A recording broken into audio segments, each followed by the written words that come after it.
Our next witness is Mr. John Ward, Chairman of Citizens for Recycling First.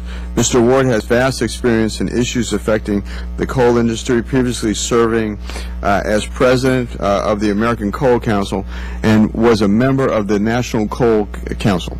Today he will be speaking about EPA regulations affecting coal ash recycling. We look forward to hearing your testimony, Mr. Ward. Thank you, Mr. Chairman. Members of the committee, thank you for the opportunity to testify on this issue today. Citizens for Recycling First is comprised of about 1,500 individuals, most of whom are small businesses, and they're specifically interested in preserving and enhancing recycling opportunities for coal ash.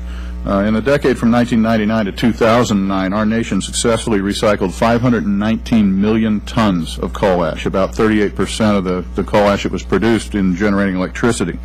The businesses responsible for achieving this remarkable environmental success story are overwhelmingly small businesses. The utilities are not the recyclers. There is a network of small businesses who provide marketing services. There are companies who provide innovative technologies for using the coal ash, and the users themselves are overwhelmingly small businesses. For instance, 85% of the ready-mix concrete producers in the United States have revenues under $30 million. I appreciate the committee's topic. Green isn't always gold. In the case of EPA's current coal ash regulatory process, the agency's actions are not only not gold, they're not even very green. In the agency's single-minded quest to gain more enforcement authority over the disposal of coal ash, EPA appears resolved to ignore the negative impacts of its actions on an entire recycling industry and the small businesses that comprise it.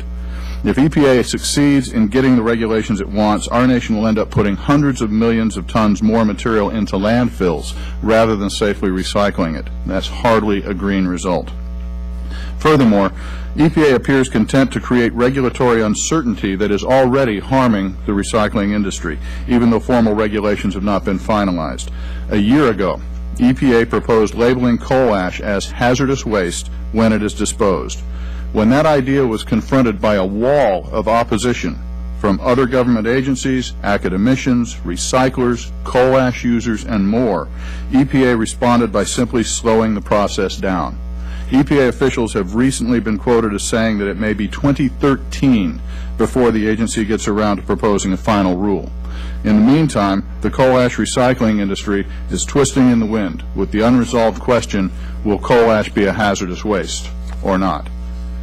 Now, a couple of things about coal ash. First of all, it doesn't qualify as a hazardous waste based on its toxicity. That's not an opinion, that's a scientific fact. The level of metals that are in coal ash are similar to the levels of metals in the materials that it replaces when it's recycled. Secondly, EPA's proposals for regulating coal ash disposal basically boil down to a regulatory turf grab. EPA has proposed both a hazardous and non-hazardous regulatory approach.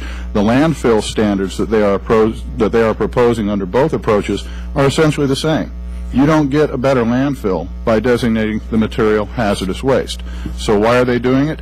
Because by designating it hazardous waste, they're able to take enforcement authority away from the states and take it from themselves. Now, we've talked to EPA and told them the devastating effects this has on recycling. And even in advance of the rule being finished, we're already seeing users of coal ash taking it out of their specifications because they're worried about potential legal liability or the health issues of if it's really hazardous.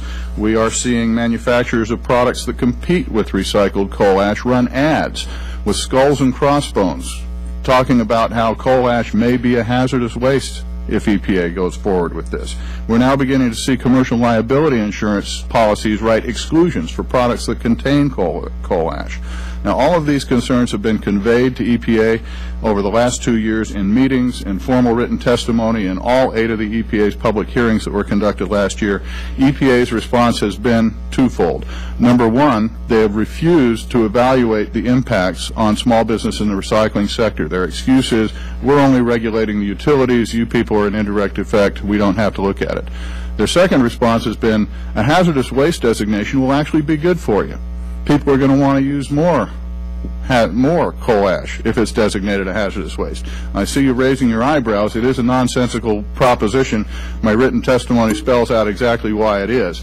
But the bottom line is, this is not about coal ash. This is about coal.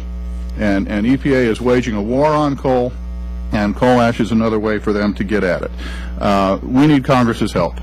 Representative David McKinley has introduced a bill, H.R. 1391, which would prohibit EPA from regulating coal ash as a hazardous waste. It would not prohibit EPA from moving forward with improving landfill disposal standards. Remember, the landfill disposal standards under their non-hazardous approach are the same. But it would remove this regulatory uncertainty that is hanging over the heads of coal ash recyclers today and is already harming a tremendously environmentally beneficial business in our nation. Thank you very much for the opportunity to testify.